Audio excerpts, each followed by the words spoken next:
Bonjour, bienvenue pour un exercice exemple sur la loi binomiale et la détermination d'un intervalle de fluctuation et puis une prise de décision.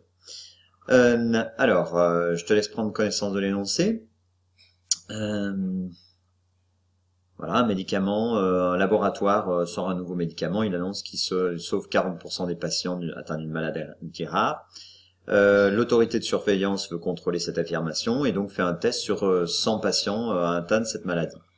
Et on va considérer grand X le nombre de malades sauvés par ce médicament dans un échantillon aléatoire de malades de taille 100. Et on assimile ceci à un tirage avec remise. D'abord, quelle loi suit grand X? Voilà. Et ben allez, mets sur pause et essaye d'effectuer une rédaction, hein, avec les critères, etc. Alors, pour rédiger, il faut qu'on mette en place, on reconnaît évidemment une loi binomiale. Après, effectivement, quand tu connaîtras d'autres lois, il faudra un petit peu plus justifier.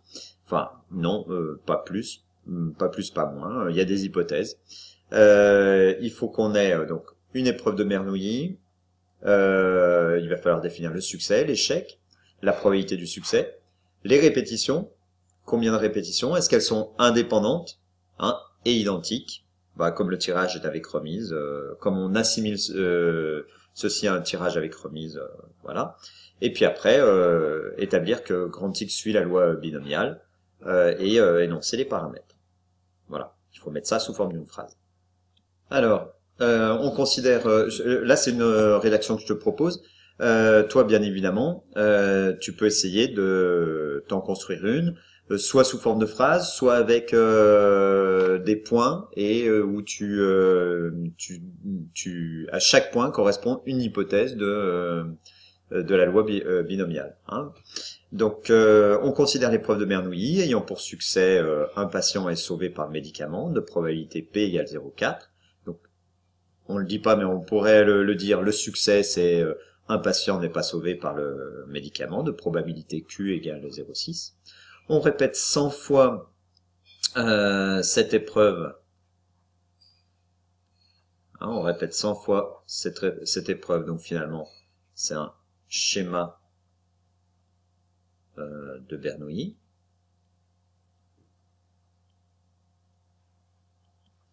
Alors, de manière identique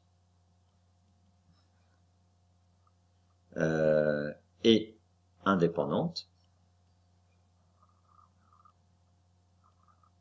Qu'est-ce qui nous permet de dire ça? C'est que dans l'énoncé, on nous dit que c'est un tirage avec remise. C'est assimilé à un tirage avec remise. On répète cette épreuve de manière identique et indépendante. On répète 100 fois cette épreuve de manière identique et indépendante. Voilà. Là, on a tout ce qu'il nous faut. Donc, la variable aléatoire, alors là, elle est définie. J'ai pas besoin de dire soit grand X. Donc, la variable aléatoire,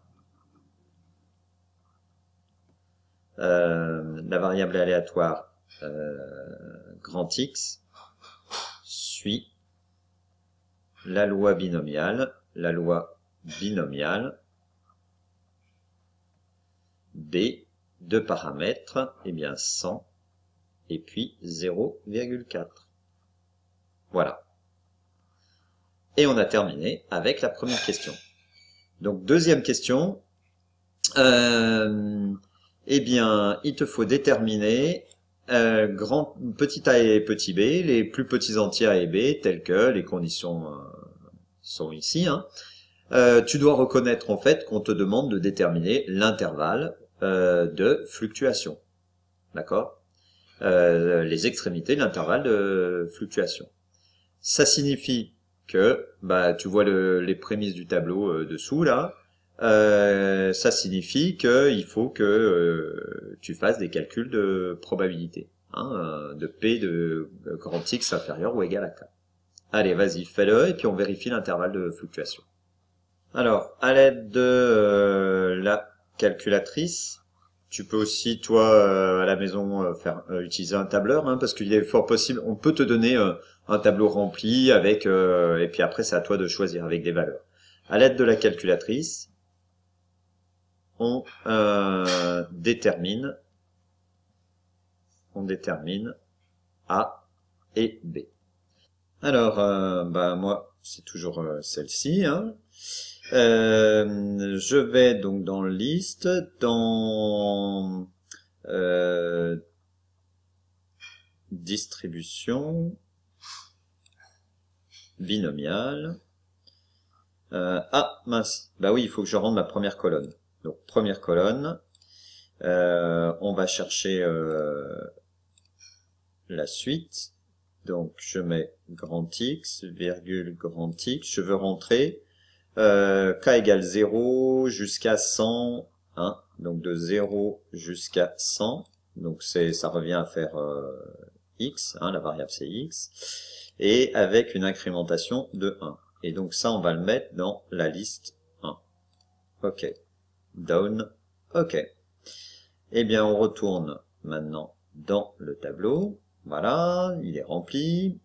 Dans la deuxième liste, on va mettre les probabilités cumulées, qu'on prend à partir, sous forme de liste, à partir de la liste 1. Le nombre d'essais, c'est 100. La probabilité, on a dit 0,4. Et puis, on va mettre tout ça dans la liste 2. OK. Voilà. Ça va apparaître, voilà. Et maintenant, je cherche. Alors, tu peux remplir les valeurs, hein, ici, ou remplir juste celles qui t'intéressent. Alors, apparemment, c'est entre 26 et 33. Alors, eh bien, effectivement, on va lire que c'est... ça a l'air d'être...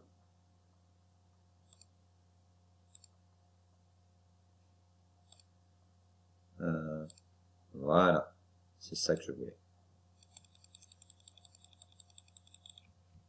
Alors, hop. Faut faire attention, hein, parce que ici, c'est pas k égale 31, hein, c'est ici k égale 30, 31. Donc ici, on cherche 2,5%. 2,5%, il faut prendre a égale 31. Hein. Après, et pour B, ça y est, j'ai dépassé, donc 97,5%, là c'est pas assez, donc il faut prendre B égale 50. Voilà, donc A égale 31, B égale 50. On écrit ça. Donc voilà. Hein.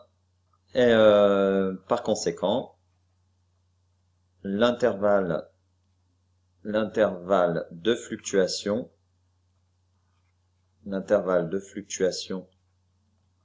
au seuil, oh là là, au seuil, voilà, au seuil de 5% est 31 sur 100 et 50 sur 100, les extrémités, soit l'intervalle 0,31, 0,50. La troisième et la quatrième question, bien là, il faut que tu récites ton cours, d'accord? Là, voilà, l'écrire correctement. Et puis la quatrième, il faut que tu appliques ce que tu auras énoncé dans la troisième. Ceci dit, si on regarde, on en a sauvé 30. 30 sur 100, ça fait 0,3. Bon, à toi de voir ce que tu vas conclure. On se retrouve tout de suite, mets sur pause, termine, et on regarde. Et voilà, je te propose la rédaction. Alors, l'intervalle de fluctuation à 95% de la fréquence dans les échantillons de tâche 100 est 0,31, 0,50, d'où la règle de décision. Si f appartient à cet intervalle, l'hypothèse p égale 40 est acceptable et donc est validée, hein, on la valide. Sinon, elle est rejetée au seuil de 5%. C'est-à-dire que on a 5% de chance de se tromper si on la rejette. Hein, mais on a aussi 5% de chance de se tromper si on l'accepte.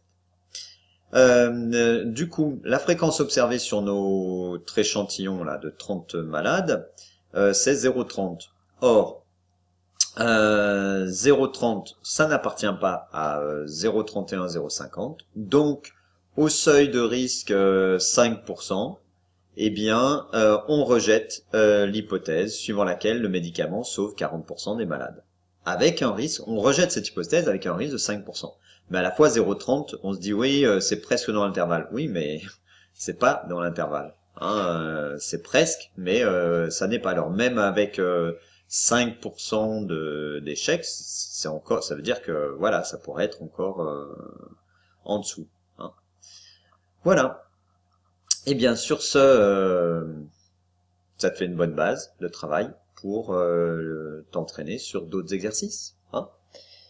Allez, eh bien sur ce, bon courage. Là, tu peux même t'entraîner si tu trouves des exercices type bac sur la loi de Bernoulli. Tu peux en faire un certain nombre. Avec ça, quasiment tous les exercices type bac, tu peux faire. Bon courage. Au revoir.